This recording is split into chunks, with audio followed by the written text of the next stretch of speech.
Hello, Izzy. Good afternoon. Recording is on. Morning. Dr. Isabel Story, who is one of the key core everything members of the Cuba Research Forum. We wouldn't be able to do half the things that we do without her. Not only technical, although that is one of your many gifts. Great to see that you're starting the day today because you do have many gifts. Izzy was in charge of a Cuban cultural event, which was wonderful this year in Nottingham on Cartelón, Cuban poster art. It was really lovely. So I hope you've recovered from all of that organisation. Just about, I think. Just about. That's great. And Izzy's paper today is Preludio 11, a window into Cuban-GDR relations, ? You're okay to share, aren't you, Izzy? Yeah, I'm just going to try now. Okay. And hopefully... Oh, no, it says no. Computer says no. What a joy. Computer says no. That's strange. Do you want to email it to me and we can do it that way? Yeah, I'll just do it quickly. If it doesn't work, it's no biggie. It's just like a rolling thing of images. It's fine. Is it going to be very heavy? It shouldn't be. Okay, let's try by email and see if that works. So just talk amongst yourselves.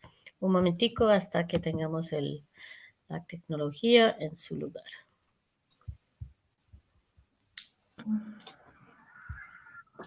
And it was working so well earlier. It's always the way, isn't it? It is always the way. Don't worry about it. It's fine. So if not, I'll just I'll do some light interpretive dance while I present. That'll be nice as well.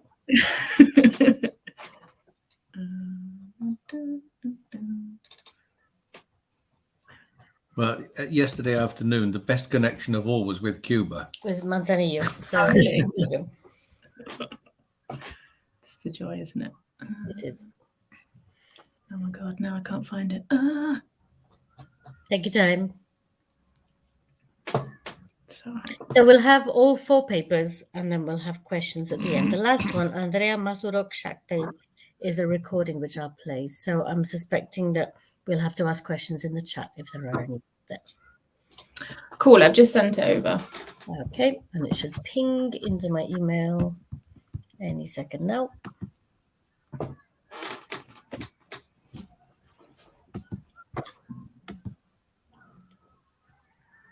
Might be easier if you come over on your bike. Drop it off. I've got my trainers on. I'll be right there. There's a run. Okay, email's taking its time. Maybe it's secretly massive. I don't think so. You'd think you'd know, wouldn't you? Yeah. Let's keep refreshing and seeing what happens. Definitely sent it to me, yes? Yeah. Now I'm worried. No, I definitely did. You definitely did. I'm sure it'll be fine. Oh, here we go. Here it is, and I can download it, and we can start. And it's on time, so if you just hit play, it should just change every minute. So. Oh, right. Okay, brilliant. So let's make sure that everybody can see this. Let's do that first. Share screen. That should be it. Can you all see that? Yeah. Good. So now I need to figure out how to hit play. Where's play, Izzy? At the at the bottom where you can put it in presenter mode. That should just get it going. Right, that's not working for some. Do you want to just say next and I'll do that? Yeah, or we'll just leave it on that one. It's just stills from the film in case people wanted to see them. So they're just. Maybe I'll just work my way through them as we go. As you feel like it. Fantastic. Well, welcome, Izzy, and over to you. Okay. I'm going to start. Hi. I'm going to start the panel off with essentially some seriously early stage research and possibly wild conjecture. It's part of kind of expanding my focus to include other members of the international socialist community. So it's building on some work that I've started with Emilio. Hey. And it's just I'm looking at this with an interest to see how Cuba used its culture in its international dealings and kind of what relationships it enabled or how it enabled possibly the revolution to maintain a sense of its own space and independence in possibly unequal relationships.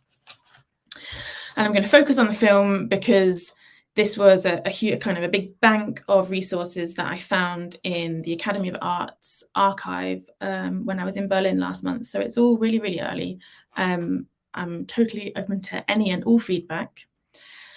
And first, I guess I'll talk a little bit about the film, just to tell you kind of the plot, and then reflect on what kind of went on behind the scenes, and maybe what it can offer us into a glimpse of Cuban-GDR relations as they developed over the time.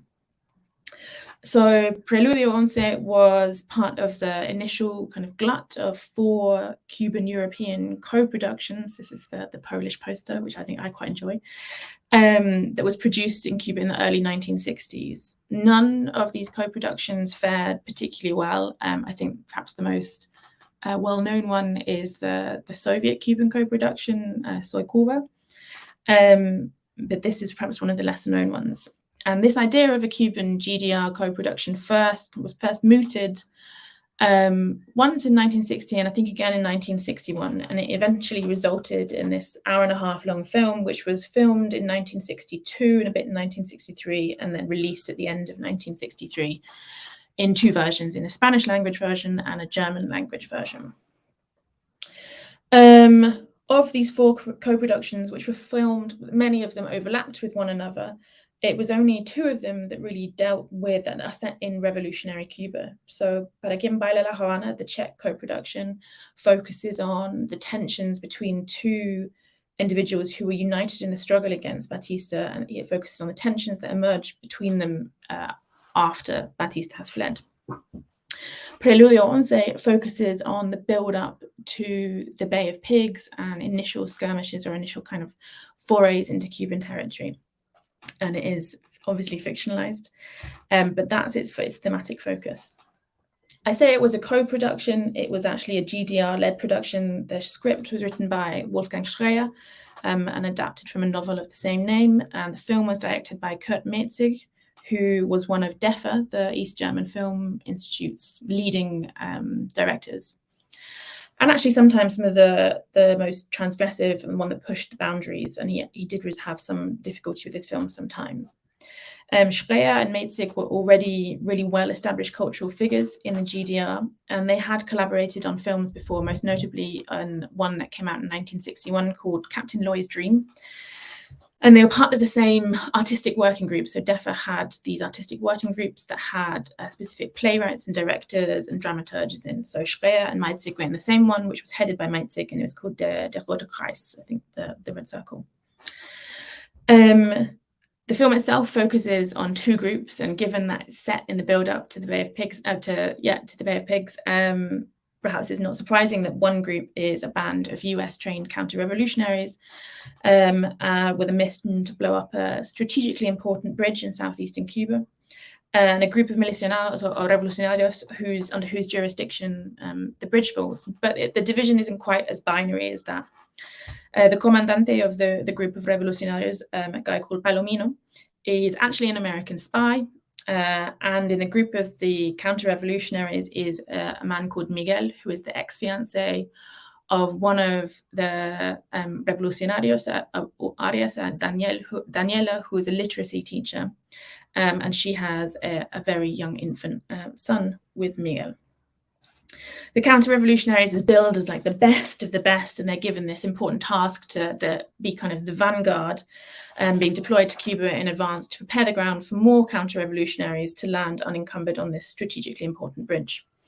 The group, or Prelude as they're called, hence the name of the film, are made up of both Cuban exiles, but also mercenaries, including a Guatemalan mercenary who has made clear who has joined for financial rather than ideological reasons, unable to refuse the lure of $10 a day.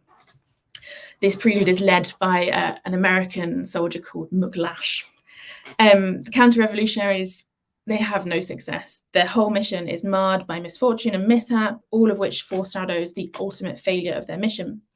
For example, the boat taking them to Cuba from Miami crashes, leaving them to tramp through swampland a long way to the bridge. McLash is fatally wounded. The reinforcements are pretty much all destroyed when campesinos set fire to the surrounding swampland near the bridge, causing all but one particularly sadistic parachutist to die. And although initially they take one revolutionary hostage in an early skirmish where McLash is injured, the hostage eventually convinces the Guatemalan bounty hunter or mercenary to defect and to join the revolutionary cause. And ultimately that helps give Palomino away as a double agent and to save the day. By contrast, the revolucionarios constantly overcome the challenges they face, and the particularly big challenge is faced by Daniela, who must choose ultimately between her love for Miguel and her love for the revolution. Spoiler, she chooses her love for the revolution. And it's a classic adventure film. It's set in, for the East Germany at least, a fairly exotic setting. And it ultimately wasn't really well received in either Cuba or in the GDR. In the GDR, it was criticised for having a pretty simplistic dialogue and a really predictable structure. And there were similar critiques in Cuba. I can't help but feel this issue this challenge can't have been helped by the fact that it was decided very early on that the Cuban actors would speak Spanish and the German actors would speak German when they were acting in the same scene. And then the rest would be fixed by dubbing later on. So there's very little room for any kind of spontaneous interaction or building up really kind of any meaningful working relationship. In Cuba, not much sustained mention was made of the film. That's Palomino in the image at the moment. The cinema critic for the general or the popular culture magazine Bohemia, Luis M. Lopez, considered the dialogue actually better than a lot of what was on offer in the Cuban cinemas at the moment, but also thought that Maitzig's visuals were the strongest element of the film. It didn't quite attract the ire that the other co-productions that he reviewed attracted. He called Para Quien Baila La Habana, he wished that this was the last of co-productions that ICAIC could be undertaking, or that if there were to be more, they would be more selective in what they chose. He described El Otro Cristobal, which was the French co-production with Armand Gatti, as un intento frustrado, and obviously Soy Cuba resulted in the now infamous review No Soy Cuba.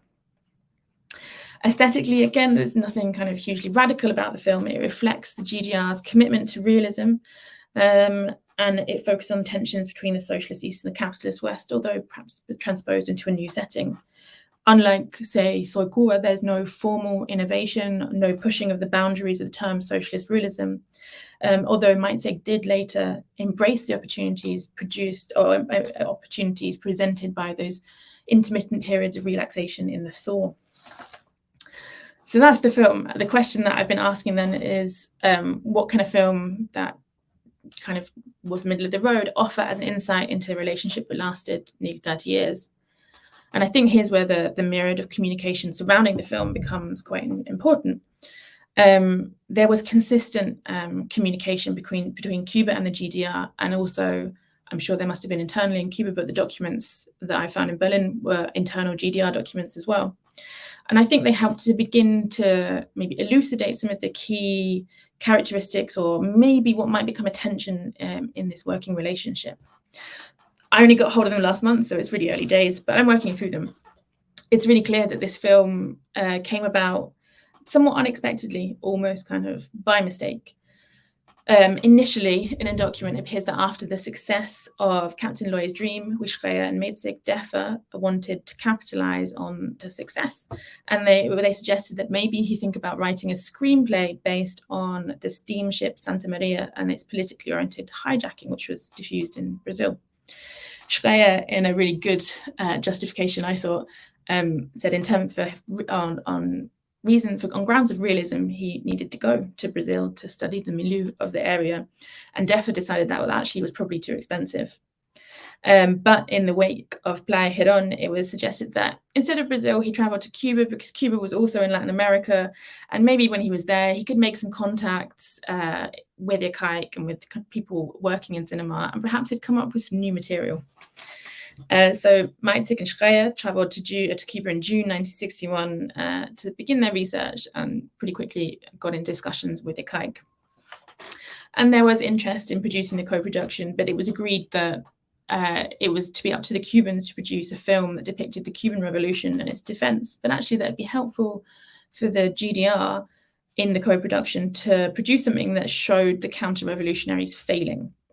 both sides initially agreed with the idea that Schreyer came up with, and at least in the German sources, there seems to be the suggestion that Alfredo Guevara, was unusually positive about the film and commenting that he really thought it might help Cuba's struggle gain recognition throughout Latin America. Schreyer was invited to go back to Cuba to finish the script, along with the main dramaturge of his working group, Gerhard Hartwig. So they went back in February to continue working on the script. And upon return, carried on kind of producing it. So the initial work of the screenplay was made clear from the Cuban side to the Germans, or the Germans felt it had been made clear that it was really important for the characters of the counter-revolutionaries not to be schematic, and that their motives had to be widely understood if the film would have a positive impact in Latin America. At the same time, the script consistently came in for tough criticism, which were also echoed by DEFA and other East German cultural institutes like the Ministry of Culture, about the kind of the same issues, and this perhaps suggests of some creative differences. Despite this fairly constant kind of critical feedback, it seems that the disappointment in the quality of the screenplay never went away, and there's clear reference to, even when the formal documents for the co-production are being signed, Alfredo Guevara is clearly unhappy with the changes or lack of changes to the screenplay. This lively back and forth continued throughout the production of the film between Cuba, the GDR, and within the GDR. Changes were made at certain stages to parts of the dialogue. Some scenes were cut. The name of the film was changed, and the disclaimer that begins at the beginning of the film saying it's set around the Bay of Pigs, but it's fictionalized, was added. It seemed to be progressing fine, but then things really soured in 1963 as the film neared completion. The Cuban side, in a translation of a fairly blisteringly critical letter from Alfredo Guevara, criticized not just the quality of the film, but also the politics surrounding its creation and the way that international relations were being handled. Guevara stood by the importance of having made a film, but with the GDR and what they had learned from it, and also recognized the shortcomings from the Cuban side. But he also felt that the East German institutes involved hadn't perhaps fully recognized the importance of the plot, of the kind of atmosphere in which the film was created, and also they hadn't treated the Cuban colleagues with the same hospitality and respect that the Cuban colleagues had treated the East German colleagues when they were in Havana, because the film was filmed between Havana and Berlin, or Babelsberg. The film actually also fared no better in the internal documents in the GDR. A confidential document from around about the same time as the letter from Guevara fully criticized the film in pretty much every aspect. It consistently singles out its lack of portrayal of the Cuban atmosphere or elan, the flatness of the characters. It's really upset that the most believable characters are the counter-revolutionaries and not the revolutionaries. And actually, it says that in a bid to be anti-schematic, they've created a really disconnected film that is far removed from the vivid impression that the East German public already have of Cuba from press coverage on TV and radio and printed press. But of most concern to the report of this report writer, and it was a report for the Central Committee, was that they felt the film would ultimately be a terrible calling card to send to Cuba, because it would suggest that was how the filmmakers of the GDR saw Cuba. And they felt sufficiently strongly about this that they actually refused to approve it and sent it back to the studio for further work to make it a bit more nuanced. So here's where I begin to conjecture wildly. I think ultimately these changes were made because the film, or changes that were deemed satisfactory, were made because the film was released towards the end of '63 and was screened into early 1964 as well, before quietly disappearing. We also know from these documents that there were many, and others that I've looked at, that there were many links between Cuba and the GDR that were being developed throughout this time. So then what can the film and the communication surrounding it and the issues perceived with it offer or add to this knowledge? Well, I think it can add the following things, and we'll see further down the line, if I'm correct. But it's really clear that over time, and particularly over the period that this co-production was first conceived of, to when it was finished, that Cuba became increasingly important to the GDR.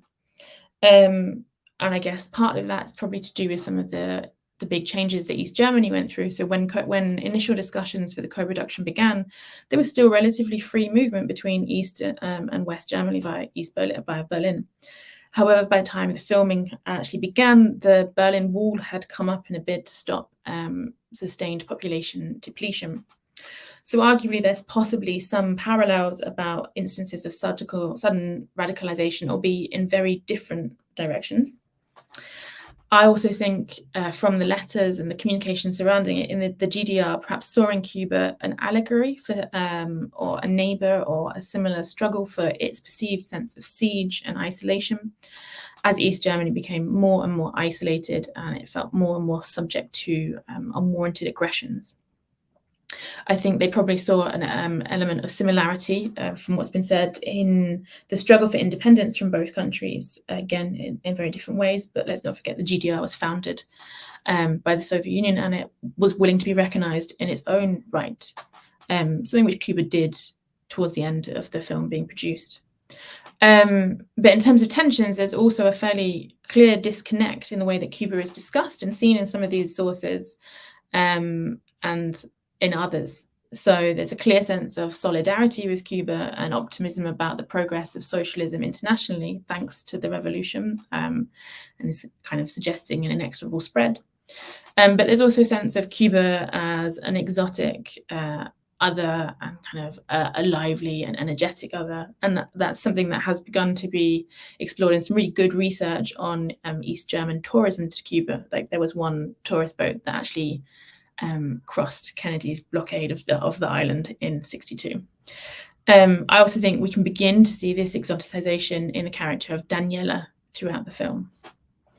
So I think an early working hypothesis is that GDR might have seen in Cuba both a close neighbor, politically, not geographically, but also as this kind of space to experiment and to project ideas about East Germany and socialism in East Germany that was kind of close enough to be real, but also could be kind of used as maybe a motivational image. I'm not quite sure, but this caused a disconnect at an institutional level and often at a more personal level.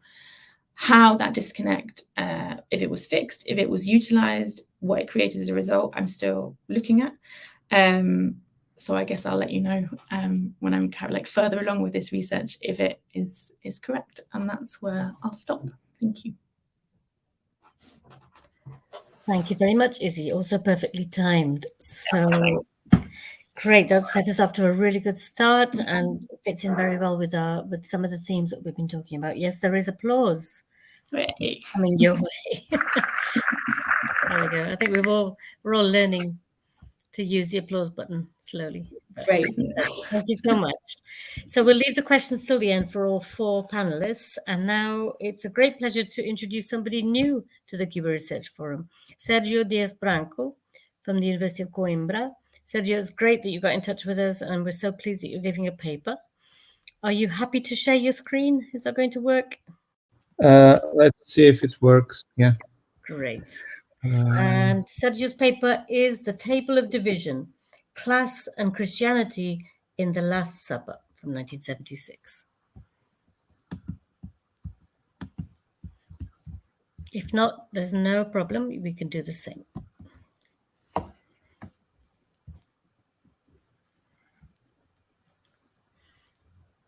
I don't think it's working. Is it not working? You're using the little box with the arrow. Yes. Yep. Okay. So it may be, again, a case of sharing it with me by email. Is that a possibility? Yes, I can send you the clip. I was going to show a clip. Let me just... You could try before we do anything major. Maybe you could just leave the meeting and join it again, and it may well. Okay. Work. Let's do that. try that. See you in a second.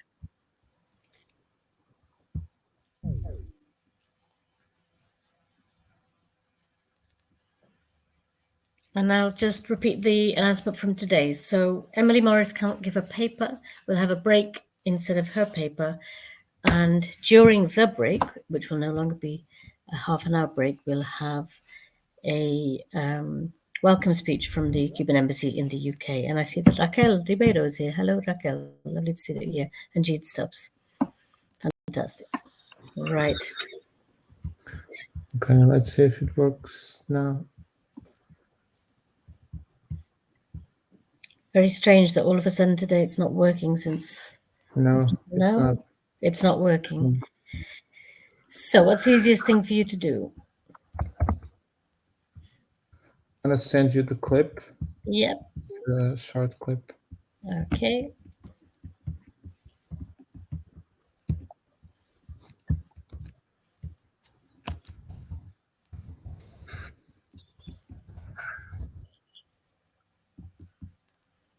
We'll see if emails travel here closer from Portugal than they do from across Nottingham. I'm wondering if it's a good idea for Carlos and then, well, Andrea's got the thing anyway, I've for got Carlos Andreas. to send any slides or clips. Yep, Carlos, if you're using a PowerPoint, you could make I this. don't have a PowerPoint. Oh, that's fine. Okay, then we can It'll be relax. much easier. That's great. Right, so we'll just wait for Sergio's email to come through, and hopefully that should be fine.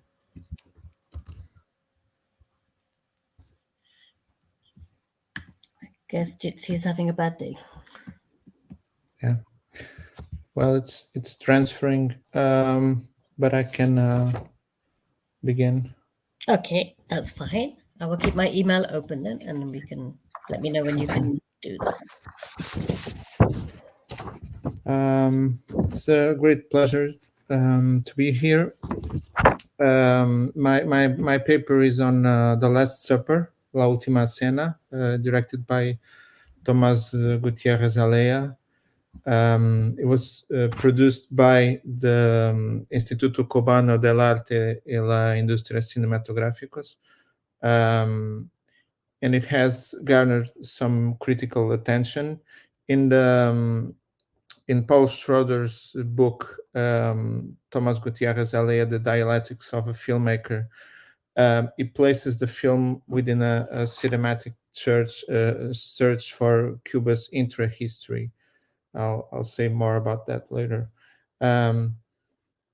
He reads it following Alea's previous work, which is a film called Una pelea cubana contra los demonios, a Cuban fight against demons from 1972, a film that also engages directly with politics and religion. So he reads it as a meeting between Marxism and Christianity.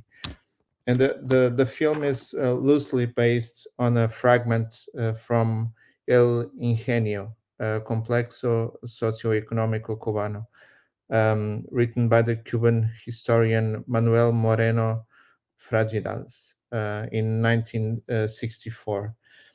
The events reported in this historical study that inspired the film took place in a sugar mill during Holy Week in the 18th century. In an act of Christian fervor, the Count of Casa Bayona decides to humble himself before his slaves and imitate Christ on Holy Thursday. He washes the feet of 12 black slaves and sits with them at his table. A violent rebellion ensues. The filmic narrative is set just after the Haitian Revolution of 1795. Sergio, just to let you know that I have the clip whenever you want to play it. Okay. And it has strong ties with Alejandro Carpentier's novel El Reino de este Mundo, The Kingdom of this World, on this subject as well. So dialoguing with Schroeder's comments and remarks from others, as you will see. My aim is to investigate the film's portrait of class conflict as connected with different aspects of the social history of Christianity, And instead of a table of communion, the shared supper becomes a table of division. So the Last Supper is unmistakably critical of religious hypocrisy. We'll see that. And at the same time, it subtly asserts the revolutionary potential of Christianity. For example, by remaking resurrection as political eschatology in the vein of Latin American liberation theology. That happens in the end of the film. Film historian Michael Shannon comments the film as, and I quote, a subtle ironic fable, an allegory of the religious hypocrisy of a plantation owner towards his slaves, set in a time just after, as I said, the 18th Revolution. The Cuban landowners are suddenly instilled with the fear of slave rebellion, at the same time that the disruption of agriculture in Haiti offers them the chance to improve their position in the international market, but only on the condition that they buy more slaves and intensify their exploitation, which only increases, of course, the dangers of rebellion. The Count of Casa Bayona, who sees himself as a source of protective Christian love toward his slaves, would rather they accept their lot with humility. Accordingly, he selects 12 of them, including the runaway, for an Easter ritual. First, he symbolically washes their feet, and then he wines and dines with them the evening before Good Friday. Unquote. Now I have the clip to show, which is an excerpt from the Last Scene Supper. And I chose a moment with more direct interaction between the Count and the slaves. Okay, so if you're ready, I can show it now. Yeah, you can show. Great.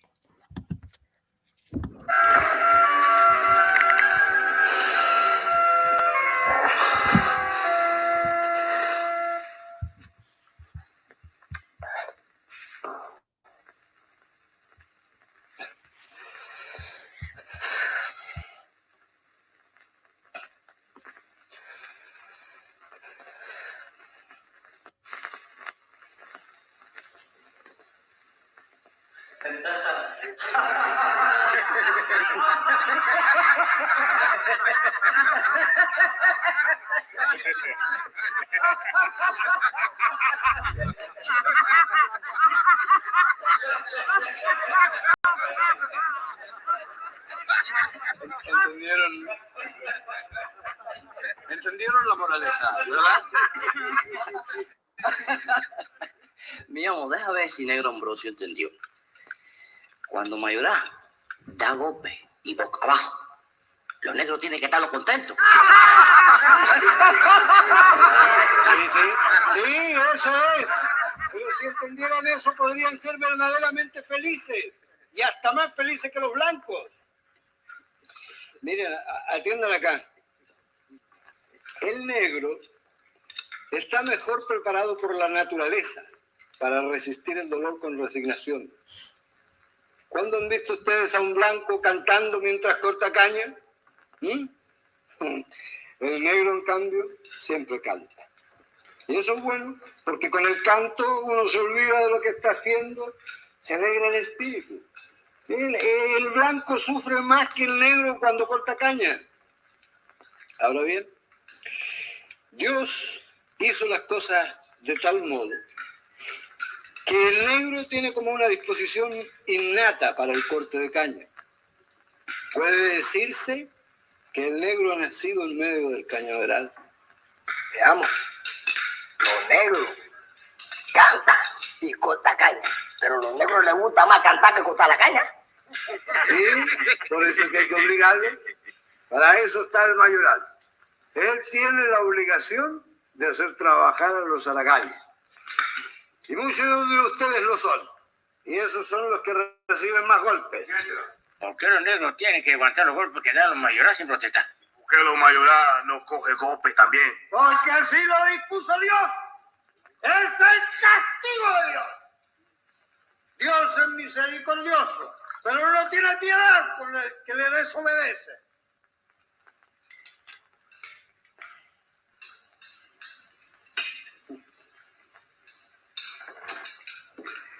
Pero Dios también recompensa a los que más sufren, a los que más se sacrifican, a los que más trabajan.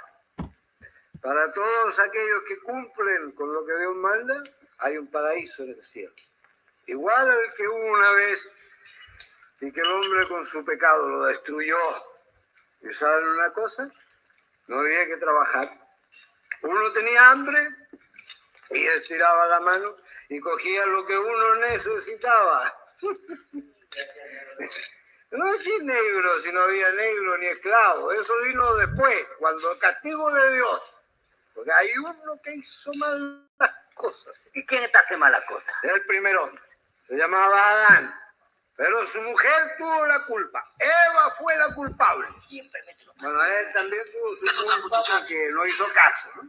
Mira, viene Dios y le dice que puedan comer de todo lo que hay en el paraíso, menos de unas manzanas así, hermosas, grandes, jugosas, como las que hay en España. Y Eva no hace caso. Ve aquel árbol de manzana, coge una y le da a probar a Adán. Dice, come un pedacito. Adán se resiste y le dice, no. Dios ha dicho que de ese árbol no debemos comer. Pero Eva insiste. Le dice, no, come un pedacito, con un pedacito no te va a pasar nada. Sí, a quien no le...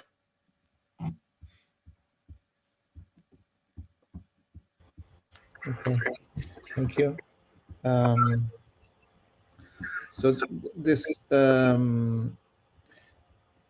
is why Michael Shannon talks about how the Count wants the slaves to accept their lot with the humility.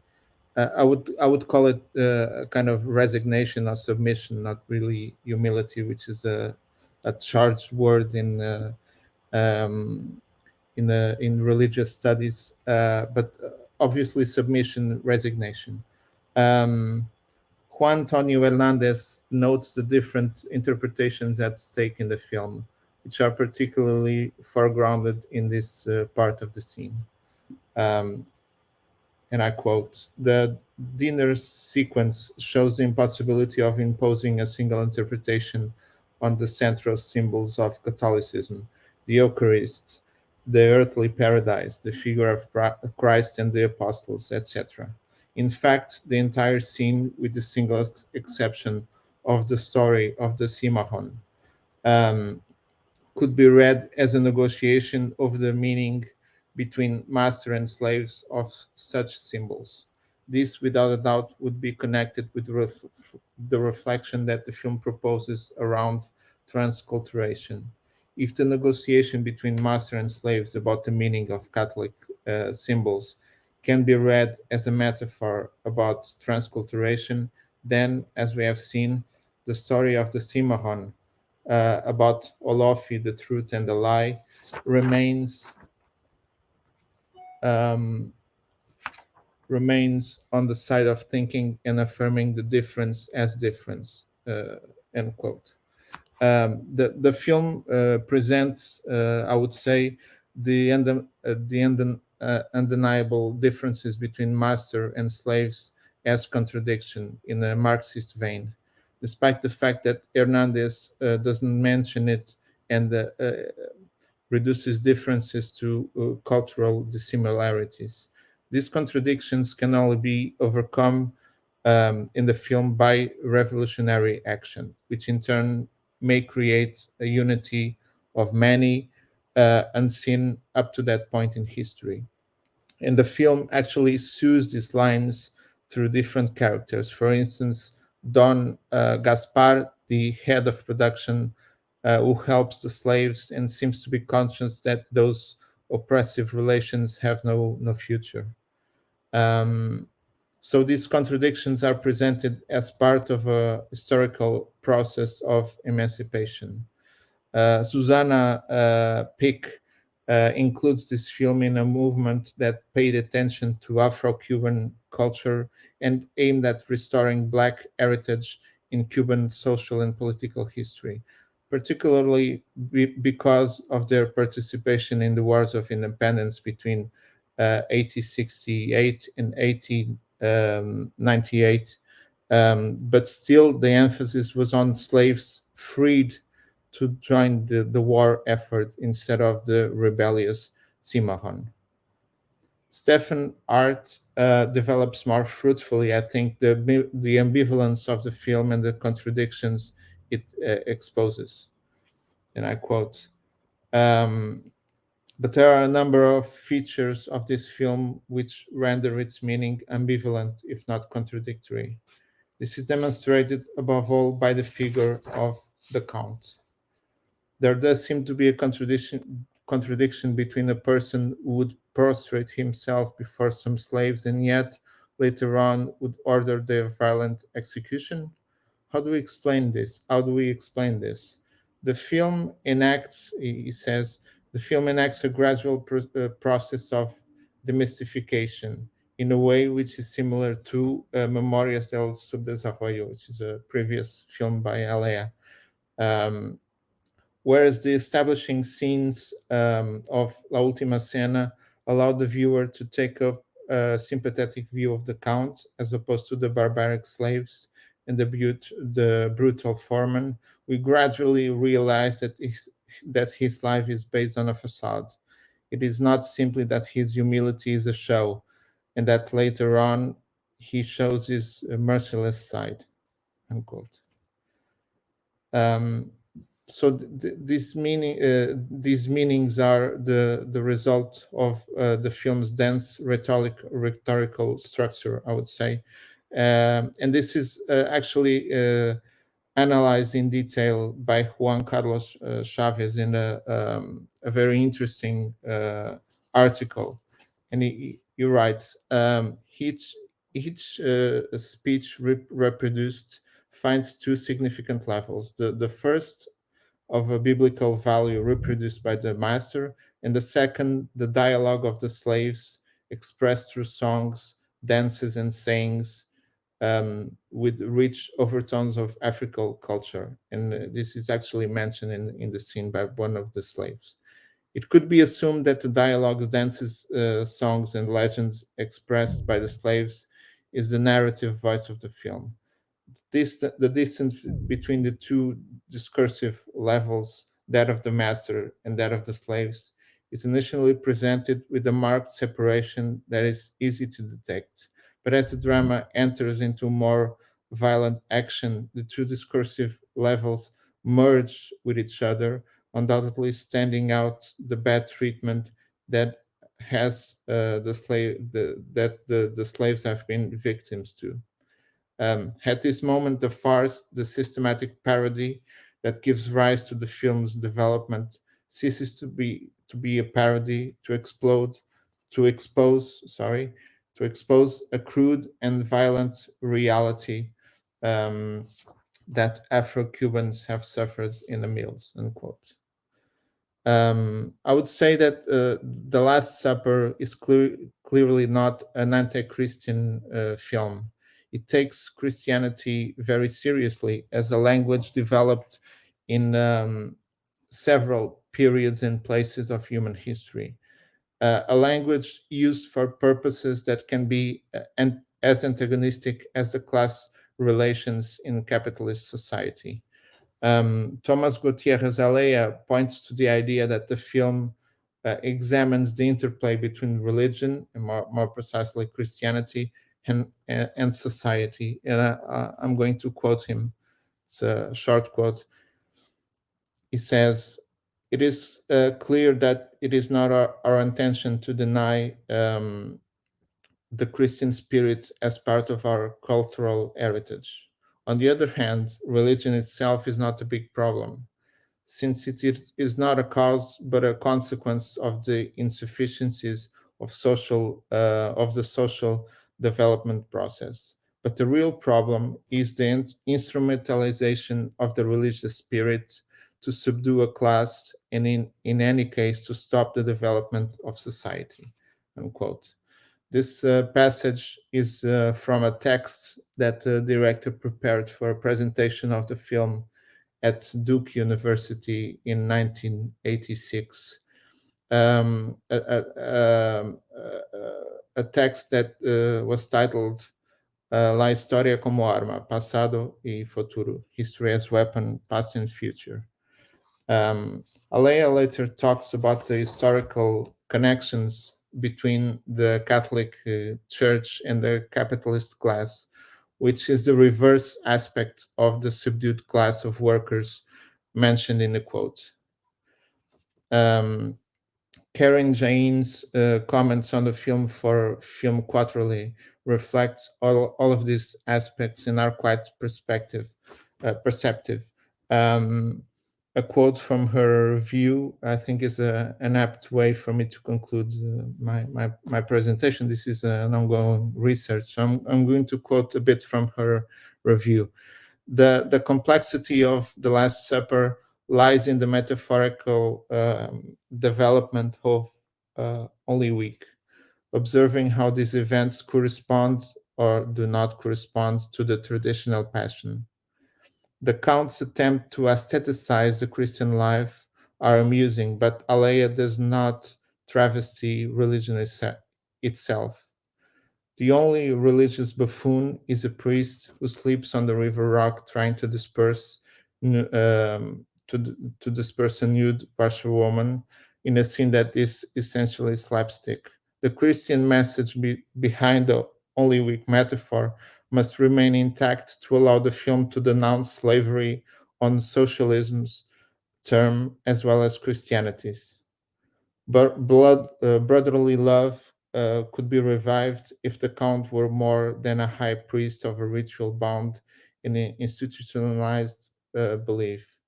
The ritual of sharing at the Last Supper is reduced to a mere gesture. Just one last remark. The ritual of sharing at the reenacted Last Supper is reduced by the Count to a mere gesture, as we read in Karen's review, because it is fueled by the spiritual worshipping of himself. His self-idolatry becomes the center of the event. That's clear in the film, not Christ's love. So there is no conversion of commitment or commitment to justice, equality, simplicity, and sharing. This one-off gesture in which there is no real sharing, but instead there's an exceptional access to abundance, underlines the everyday class divide and the social inequality connected with it. Thank you. Thank you very much, Sérgio. Izzy, I think you're probably applauding. That was a mistake.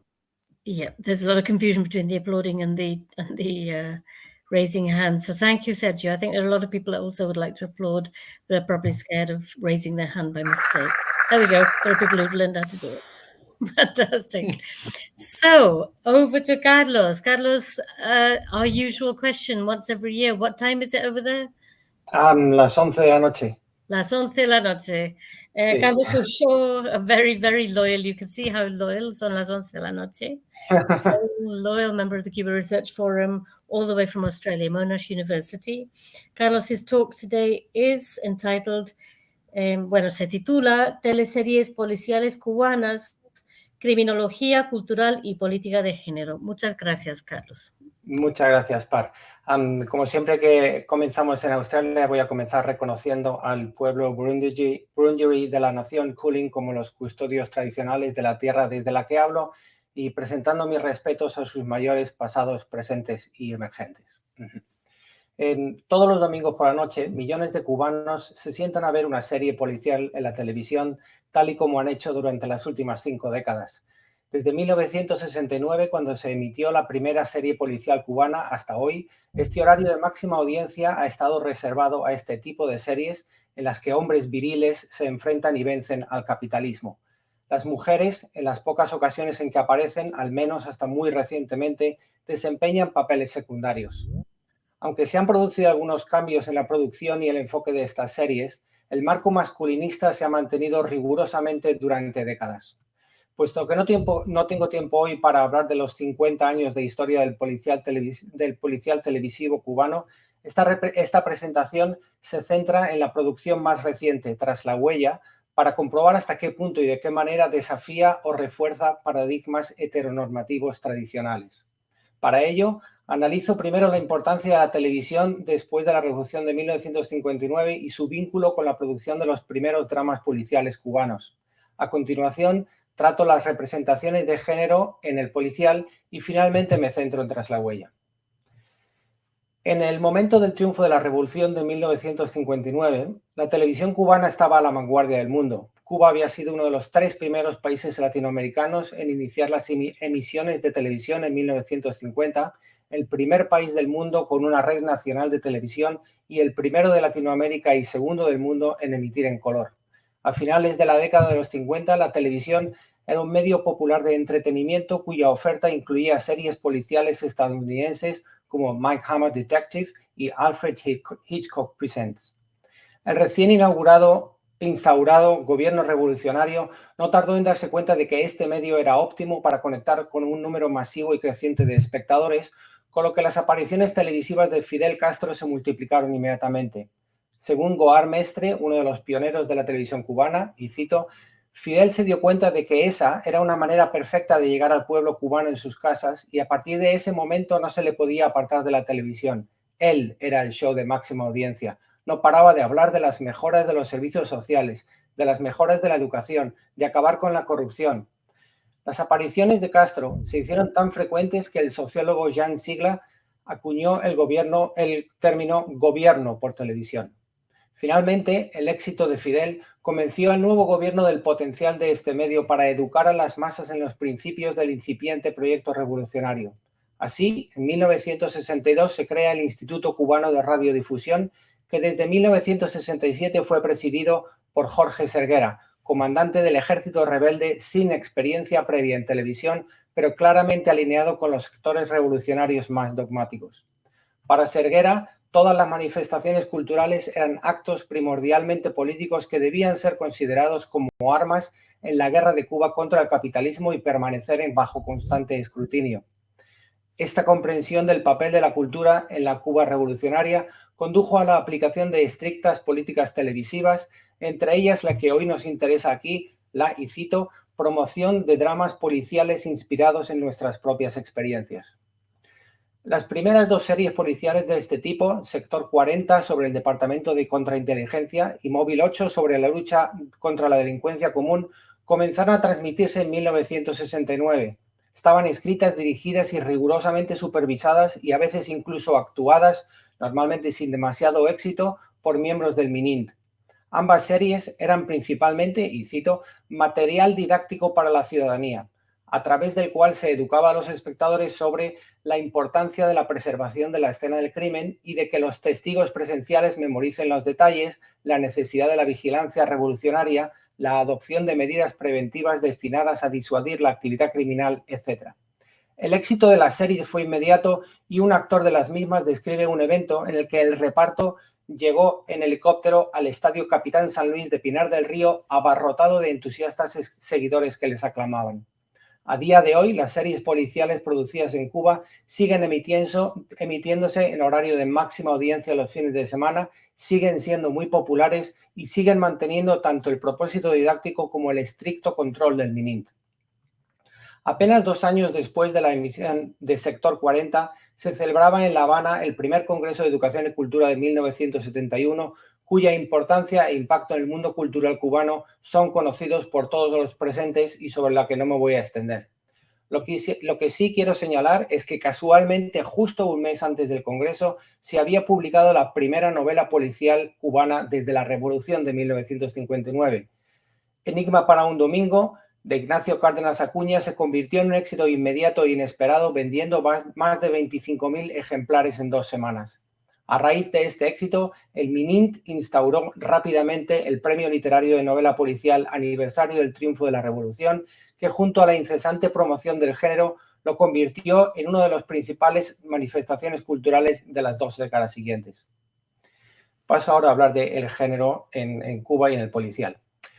En su libro The New Man in Cuba, Ana Serra sostiene, y cito, que la Revolución cubana no abordó las necesidades de erradicar las actitudes patriarcales, ya que las necesidades de clase y económicas primaron sobre el género en el discurso público.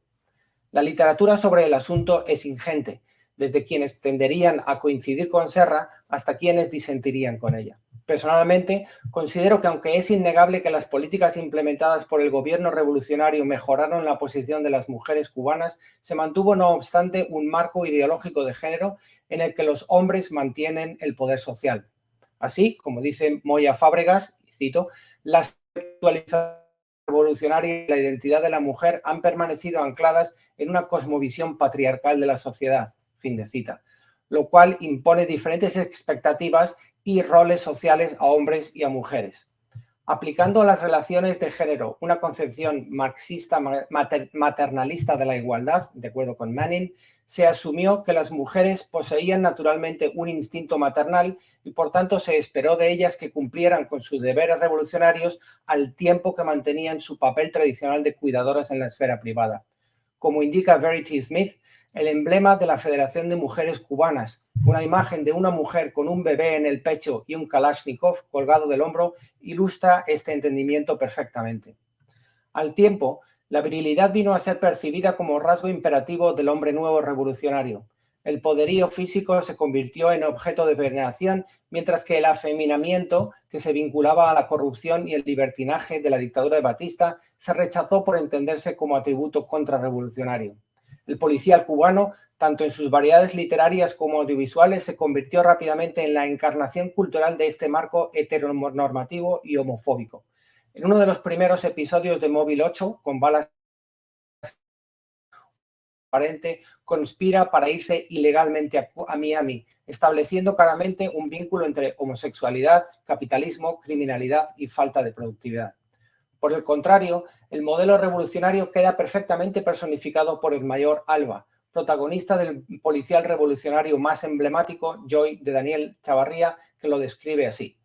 Su rutina gimnástica diaria era fuerte, 25 minutos de Suiza, 40 tracciones de bíceps en suspensión de barra, 100 cuclillas, 100 abdominales de 2 kilogramos de contrapeso en la nuca, 40 planchas, todo ello precedido de 5 minutos de calentamiento y 5 minutos de distensión. No era nada del otro mundo, pero le bastaba para gozar de una magnífica forma física y era sobre todo muy económica de tiempo. Casi de leerlo uno se cansa. Aunque el policial cubano literario ha explorado ocasionalmente contextos no heteronormativos, como el caso de Máscaras de Leonardo Padura o Largas noches con Flavia de Amir Valle, el continuo y estricto control del MININT ha impedido cualquier desviación significativa del paradigma masculinista en las producciones televisivas. La cuestión de hasta qué punto puede distanciarse el policial de sus orígenes patriarcales es un punto de controversia debatido con frecuencia entre los especialistas del tema. ¿Es el policial feminista un oxímoron y actúan las mujeres detectives como cómplices del patriarcado, como dice Bavana? ¿Pueden los escritores tomar prestados rasgos familiares del policial para exponer el conservadurismo fundamental del género, desafiando al lector a repensar sus supuestos, o ello solo lleva a un feminismo superficial que no socava el status quo, como dice Reddy? En el caso cubano, el hecho de que los dramas policiales se escriban sobre la base de imágenes conservadoras y patriarcales invalida cualquier intento de desestabilizar los roles tradicionales de género. Por último, el hecho de que el policial parta de una fórmula a la que los escritores se adhieren en mayor o menor grado impide desviarse significativamente de la norma o, por el contrario, proporciona un marco seguro en el que abordar temas que de otro modo podrían considerarse fuera de los límites de lo aceptable. Mi acercamiento a este tema debe mucho al trabajo de los criminólogos culturales Gray Cavenda y Nancy Jurek, que analizan el papel educativo que desempeña el género policíaco feminista. Cavendish y Jurek reconocen que numerosos expertos en policial lo consideran como una forma principalmente conservadora que refuerza la dominación masculina y que incluso la televisión en sí ha sido acusada con frecuencia de construir el género de forma muy problemática, reproduciendo constantemente estereotipos negativos sobre las mujeres e imponiendo una mirada típicamente masculina. Sin embargo, consideran también que el policial feminista, incluyendo producciones televisivas, ha sido capaz de confrontar cuestiones de orientación sexual. En los sucesivos análisis de narrativas criminales, Cavendish y Jurek se valen del concepto de justice provocateur o provocador de justicia, un término acuñado por la profesora de Derecho Jane Aiken, quien subraya las oportunidades pedagógicas que ofrece la educación jurídica para inspirar a los estudiantes de Derecho a comprometerse con la justicia. En un sentido amplio, Aiken, Cavendish y Jurek defienden una comprensión de los profesionales del derecho como buscadores activos de justicia y no como meros expertos en los tecnicismos del sistema jurídico. Los criminólogos culturales aplican este objetivo a una serie de protagonistas del policial televisivo para determinar hasta qué punto son coherentes con